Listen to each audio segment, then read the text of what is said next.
I went into medicine in 1965.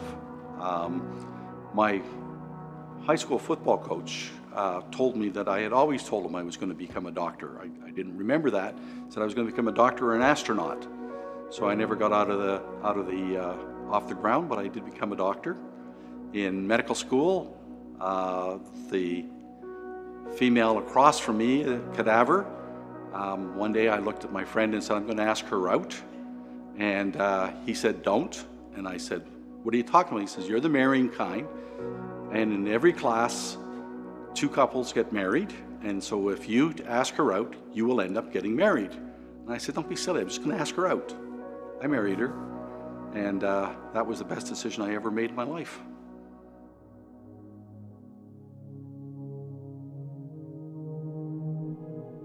I graduated in '69 and interned at the Foothills Hospital in Calgary with my wife. And then I went to the Vancouver General Hospital to do internal medicine. And while I was at the Vancouver General Hospital, in the outpatient clinics, we kept seeing all these kids from what I call the Jericho Hilton, all the kids who were traveling. And back then, if you did not have provincial medical coverage, you got no care. So I went to the medical health officer, Jerry Bonham, and said, you need a youth clinic. And he said, yes, I've applied for federal funding and you're hired. I said, no, I'm going to become an internist.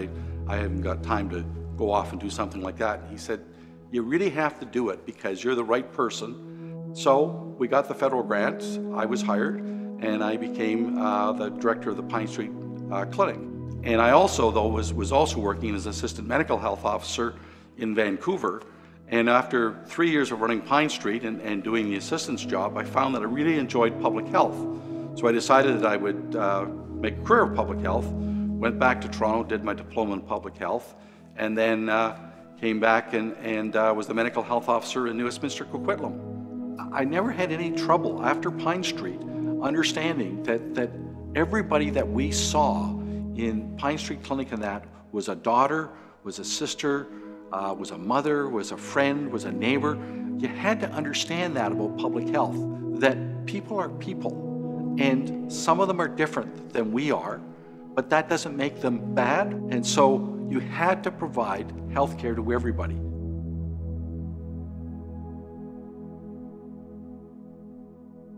The opportunity to go to Vancouver came up, and I applied for the job and I got it. The Vancouver Health Department at that time was a department of the City of Vancouver. So we were like engineering, police, fire, all the rest of them. We were funded by the City of Vancouver for our public health programs. And one of the advantages that I had as a medical health officer at that time was I had access to the people who could give me money. I could go to council. I worked for these amazing mayors, Mike Harcourt, Gordon Campbell, Philip Owen, the longest serving mayor of the history of Vancouver, Larry Campbell, who was my friend when he was the coroner, and Sam Sullivan. So over the period of my time with AIDS, I had great mayors and great councils. Philip Owen became one of the best public health people you could ever imagine. And certainly his understanding of drug policies and things like that is probably as good as any mayor in the history of North America.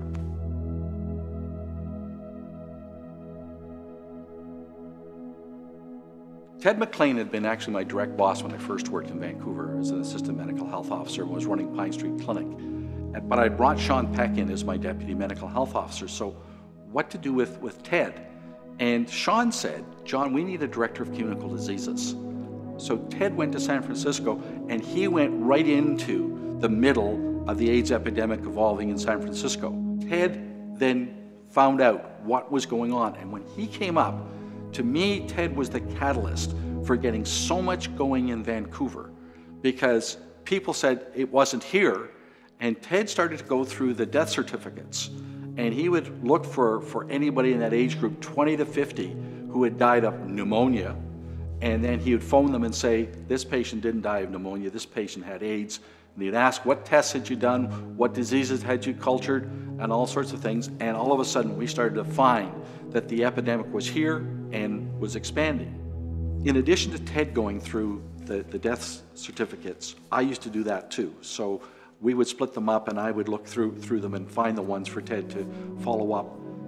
And you have to understand the devastation of finding a friend's name on a death certificate that A, you didn't even know that person was dead. You didn't know that they had AIDS. And in the early part of AIDS, I was constantly being crushed.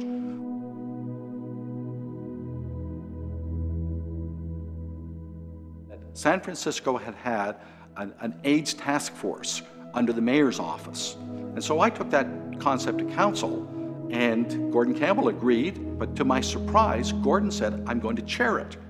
And Gordon brought me some of the smartest people in Vancouver and the Lower Mainland together as part of my AIDS task force. And one of the things we learned in San Francisco is you have to fund the infrastructure. And that was where I think Vancouver got such a head start on all the other cities in Canada and in most of the United States.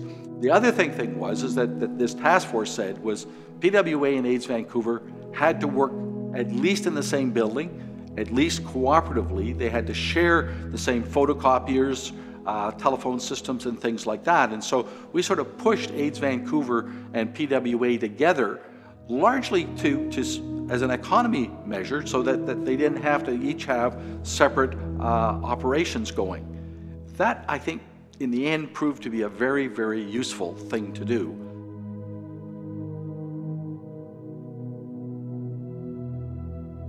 Leslie pushed her way into my office, said I have to see John Blatherwick, and sat down and said, you want to hire me as your AIDS educator? And I said, okay, why do I want to do that? She says, because I'm good. Leslie started to bring stuff to me that I never even thought of. Fisting, anal intercourse, all those sorts of things. And she got me to say anal intercourse. And I actually did an interview on radio. And my sister said, 8 times, John, you said anal intercourse. And the point was that up until then, people kept talking about the exchange of bodily fluids. And I said, it's not exchange of bodily fluids, it's anal intercourse. You've got to get that through your head. It's anal intercourse.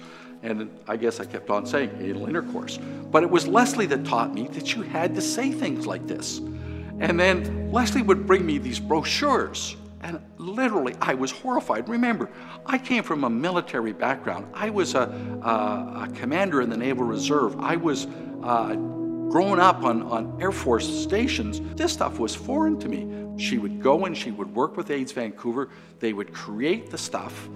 And then I can remember somebody in City Hall saying, we should probably review this stuff. And I said to them, you really don't want to.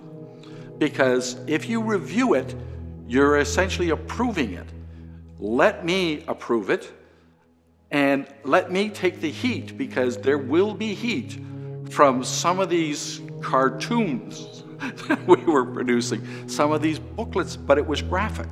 And the point that was made, and it was Leslie Wagman who said this, if you don't talk their language, John, you're wasting your time.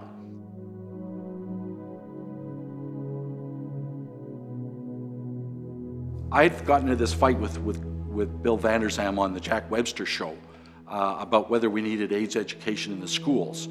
And Webster had said to Bill Vanderzam, well, why wouldn't you do this? And we went back and forth, and that was the first time that Vanderzam said, I'm going to fire John Blatherwick.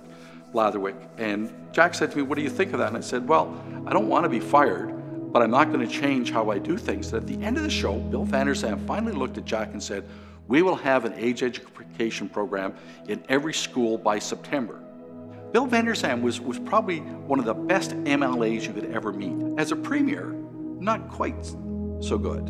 And the thing for me, though, was one of the things that made AIDS newsworthy, and why I was able to fight my AIDS battle on the front page of the paper as opposed to the back page of the paper or taking out ads or things like that, was that I had this foe.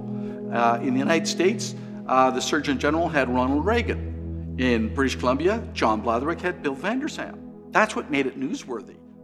I was always thinking about why Bill Vanderzam really couldn't fire me, because he couldn't fire me because I'd never gone from the truth and what was professionally correct and what I knew was right.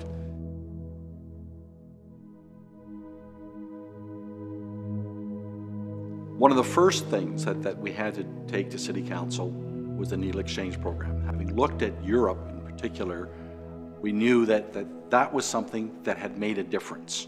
Working through the media and talking about it and then saying, this is what we need. When we were talking about insight, because we're looking around and saying, what needs to be done in Vancouver to help with the AIDS epidemic, and we were having a lot of the overdose deaths in the downtown east side. And so when that went to council, the health minister of the day made a statement to the press that will happen over my dead body. And that appeared on a Friday, and I got a phone call on the Saturday saying, what do you think of that statement? And I said, no, not over the health minister's dead body, over the dead bodies of the people in the downtown east side. I think the work between the government side, the hospital side, and the community side was what set us apart from everywhere else, and has never been as well duplicated as we did it here in Vancouver.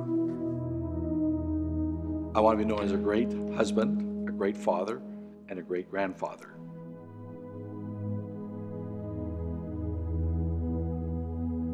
In the AIDS epidemic, I want to be known as a person who cared.